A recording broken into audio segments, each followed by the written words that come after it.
Folks, I'm gonna give the credit card game away today. Not part of it, I'm talking the whole thing.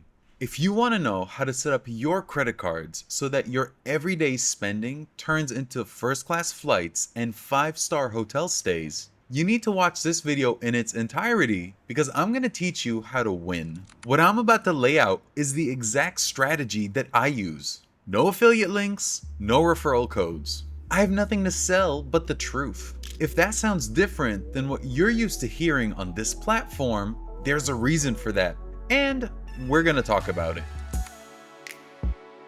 For those who are new here, I'm Richard from Atmos Travel Rewards, and I'm an avid traveler. If you're watching this, you're either looking to get into the game, or you want to know if you're currently running the right credit card strategy. Either way, you're at the right place because it's my job to educate and keep you up to date. A couple of quick housekeeping notes. If you have personal or targeted questions beyond what we covered today, you can reach me directly through the chat section of my website at boomacompany.com. Channel members always get priority there. And since I made the decision to stop using credit card referral and affiliate links on January 1st, 2026, this content is fully independent. If it's been valuable to you, a like, a subscription, or a channel membership for just $1 genuinely makes a difference. If you've been watching this channel in 2026, you know that I've been building something.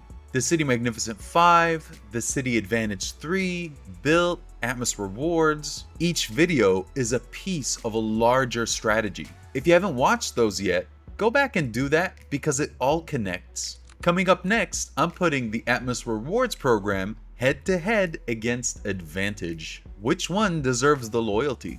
And after that, I'm previewing the cards which you should be watching for sign-up bonuses without breaking the system that we're about to lay out.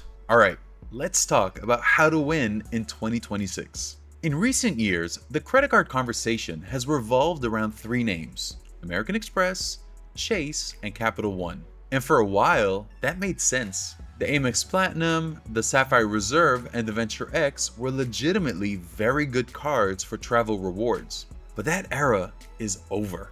Let me walk you through exactly what happened. The Amex Platinum has become a lifestyle card. I've talked about that before. It's no longer a travel card. The annual fee is $895. And the credits that they give you to justify that fee don't legitimately work for most people. If you're the target audience of the Amex Platinum, you can absolutely slay. But the challenge is that most folks try to force themselves into a persona because that's the American way. But if you're a road warrior or a family trying to accumulate points for award travel, those credits aren't going to do anything for you. Amex has moved fully upmarket into luxury lifestyle for affluent individuals. Good for them, but that's not what we do here. My personal and Amex Platinum cards are now history. Now Chase has raised the Sapphire Reserve annual fee from $550 to $795. That's a 45% increase. And to justify it, they added credits like Apple TV, Apple Music, StubHub tickets, Peloton memberships, and a $500 hotel credit that only works at their curated collection of properties booked through their travel portal. If you use every single one of those credits, then sure, you can justify the fee on paper. But who's actually using all of them? That's what I call a credit sinkhole. They're banking that you're not using everything and you're still paying $795. The $300 travel credit is solid, I will give them that. But you're now paying $495 for that credit and lounge access. And that math does not work when there are better options on the table, which we're about to discuss. My Sapphire Reserve is now history. I will absolutely grab it again when I qualify for their sign-up bonus, which I'll get into later in this video. And then there's the Venture X. This card was a disruptor when it launched. A $395 annual fee card with a $300 travel credit, priority pass lounge access for you and unlimited guests, free authorized users who also got their lounge access, and an annual 10,000 Capital One miles bonus. It was arguably the best value premium card on the market. That is gone. As of February 2026, Capital One has removed guest access from Priority Pass entirely on their personal card. Authorized users now cost $125 each per year just for lounge access. And if you want to bring a guest into the Capital One lounge, you need to pay for them. The card that made its name on general access has just pulled the rug. So I have to ask, if your favorite content creator is still pushing these 3 card issuers as the go-to play for travel rewards, one of 2 things is happening. Either they don't actually travel on points and miles, or they're collecting affiliate commissions and referral bonuses and telling you what earns them money instead of what earns you miles. Damn! That sounds harsh, but these are the facts. And as they say, facts don't care about your feelings. I recently watched a creator do a full-on video hyping the Capital One Venture X as a must-have card. No mention of lounge access changes, and no mention of the fact that the built Palladium exists. Now, if it had been framed within a broader Capital One ecosystem strategy, I could respect that. But it was a straight-up single card recommendation, and that's either lazy or dishonest. R² does not operate that way.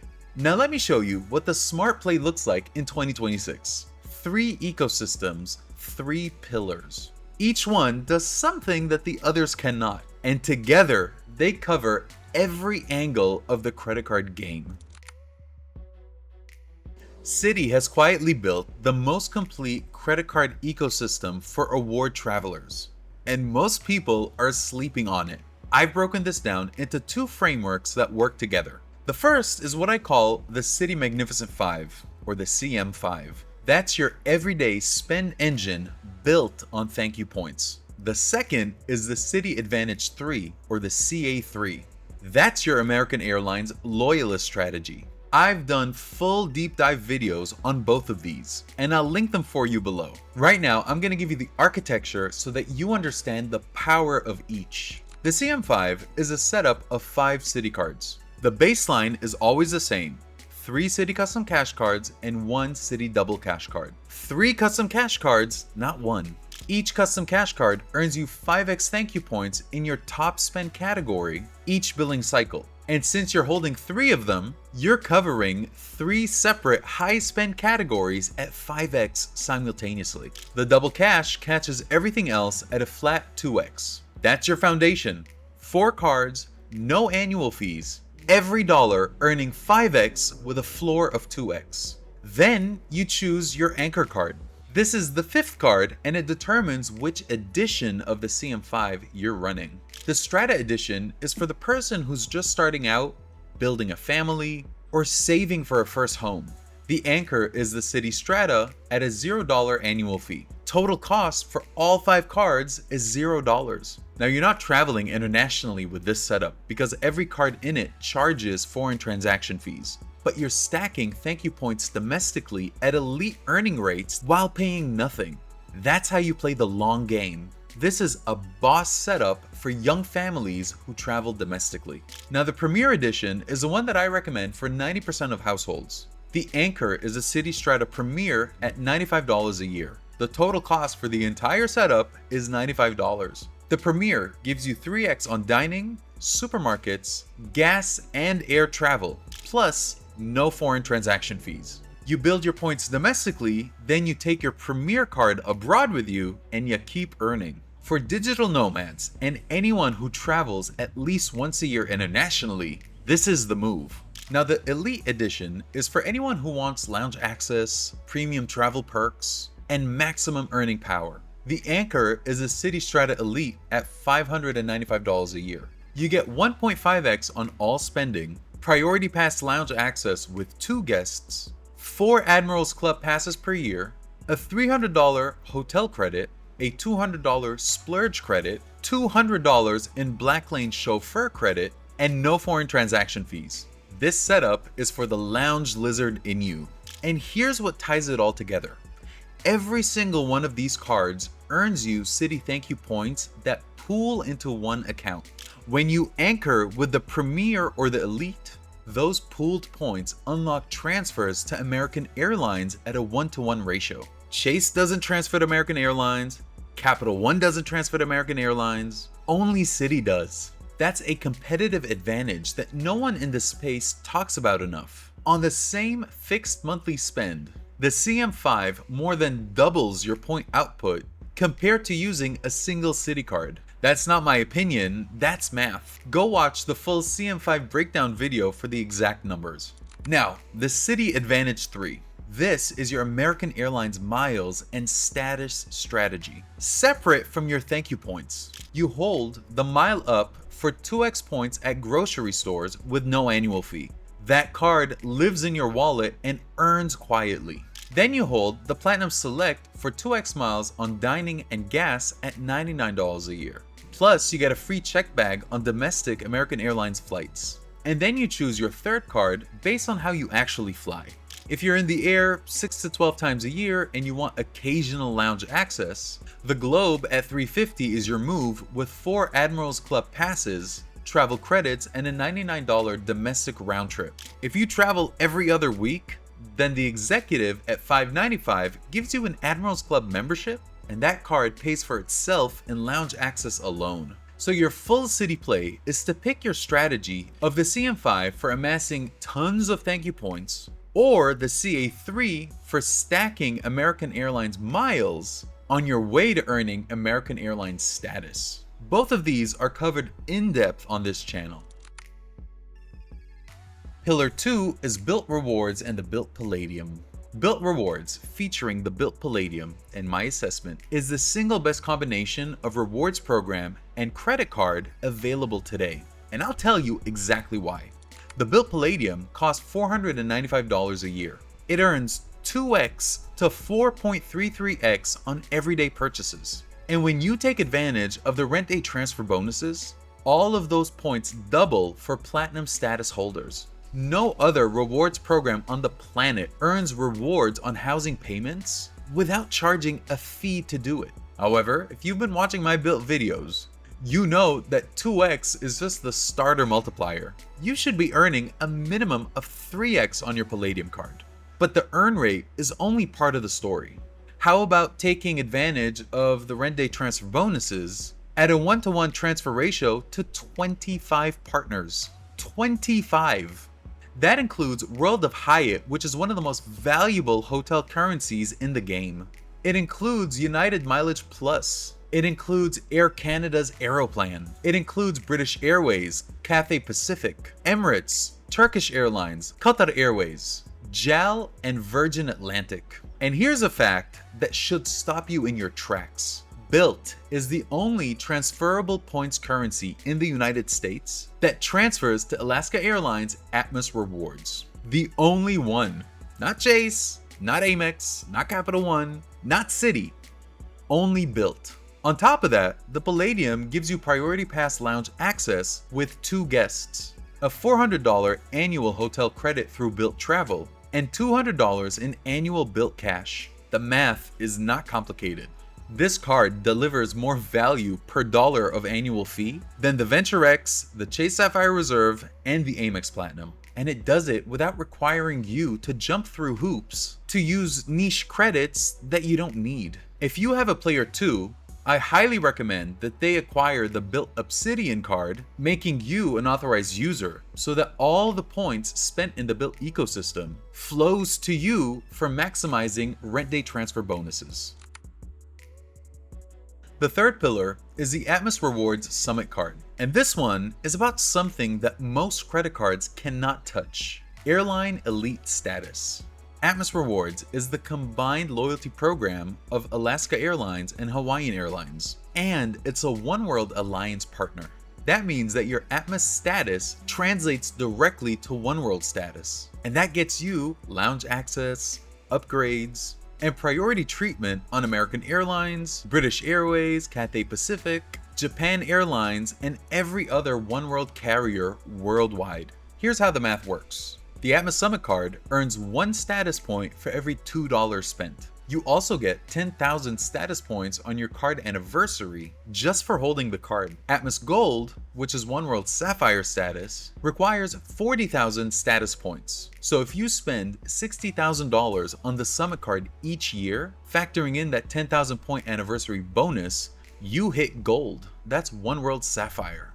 That is business class lounge access worldwide on partner airlines when you travel internationally, even in economy.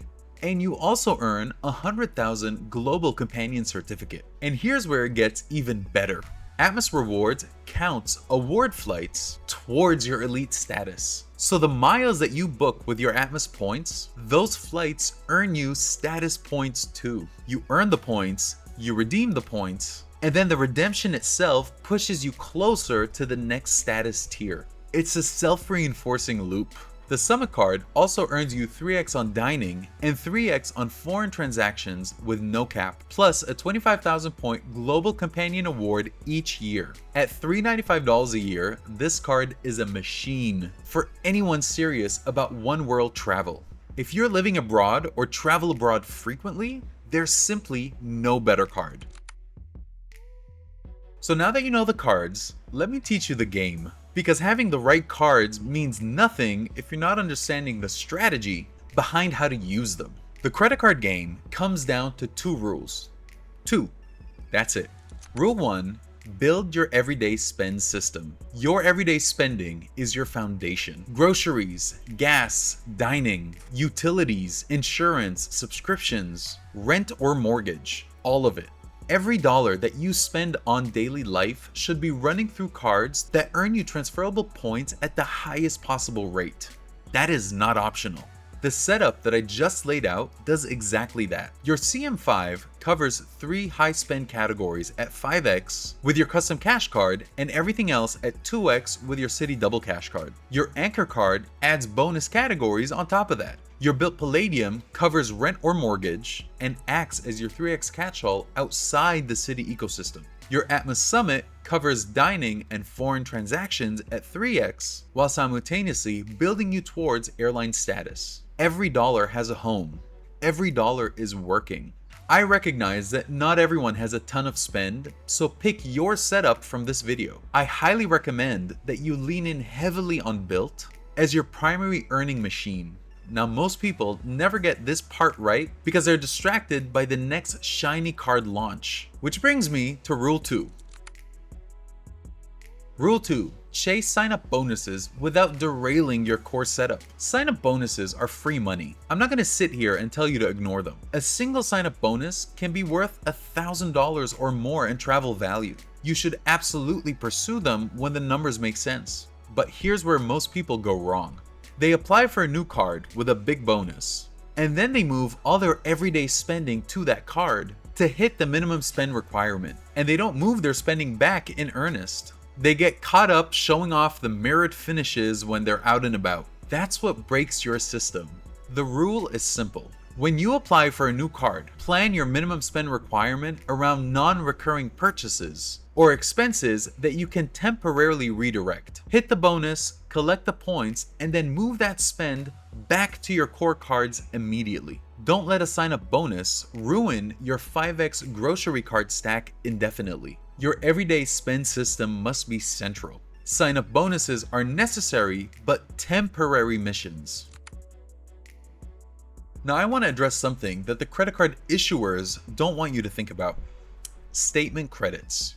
When a card issuer tells you that their card is worth $2,700 a year in value, they are counting every single credit that they offer, whether you use them or not. Apple TV, Peloton, StubHub, Equinox, Walmart Plus, chauffeur services, specific hotel portal bookings. They stack all of that up and then present to you a number that looks incredible on a marketing page. But ask yourself honestly, how many of these credits do you actually use? If you're paying $795 a year and only using $400 worth of credits, you're underwater. And the issuer is counting on exactly that. My philosophy is straightforward. Seek out core value on your cards and treat the credits as gravy. Core value means earning rates, transfer partners, lounge access, flight cabin, and hotel room upgrades. Those are things that you use every single time you swipe your card or step into an airport or check into a hotel. Credits are nice when they align with your life, but if you have to change your behavior to use a credit, that credit is costing you, not saving you. Look at the Built Palladium. The core value is 2x to 4.33x on everything, which may double on rent day. 25 transfer partners at a 1-to-1 ratio, priority pass for 2 guests, and points on rent and mortgage payments. You don't need to subscribe to a specific streaming service or shop at a specific retailer to get value from the card. The value is baked into how you already live. That's how you should think about cards in your core setup. So let me bring all of this together. American Express, Chase, and Capital One had their moment. Annual fees have ballooned. Credits have become complicated. And in the case of Venture X, core benefits have been stripped out entirely. If someone is telling you that cards from these issuers are still the top cards for travel rewards in 2026, you need to ask yourself, why are they telling me this? And I want to be clear about something. I'm not married to any setup. Citi, Built, and Atmos are the play right now because the math supports it. But the moment that changes, I'll be the first person to tell you that it's time to pivot. Winning at the credit card game is about catching the wave and riding it. If you're still running old plays, this channel will help you know what's in and what's out. I do have my eye on Citi, which might be the first to nerf benefits. Their American Airlines Transfer Advantage appears to have them walk with a swagger. They've already taken away free points sharing, so I wonder what they might change next. I'll be sure to update you when it's time to pivot. The credit card game has 2 rules. Build your everyday spend system and protect it. Chase sign-up bonuses strategically, but never at the expense of your foundation. And always prioritize core value over credits that require you to change your life to use them. That's the game. I just gave it to you. I have to say, there are creators in this space that help me build my foundation. I respect them and I'm grateful. But I'm running full steam ahead now. But the information that I bring in this channel is rooted in what I've actually tested, used, and experienced firsthand. The key difference? R Squared is running without affiliate and referral links to content. If you want to support this channel, you can join for $1 a month. That's it.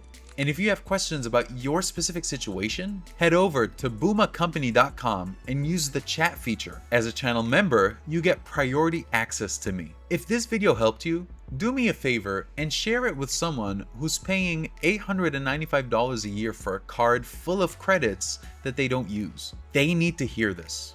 As always, take care and be good to each other.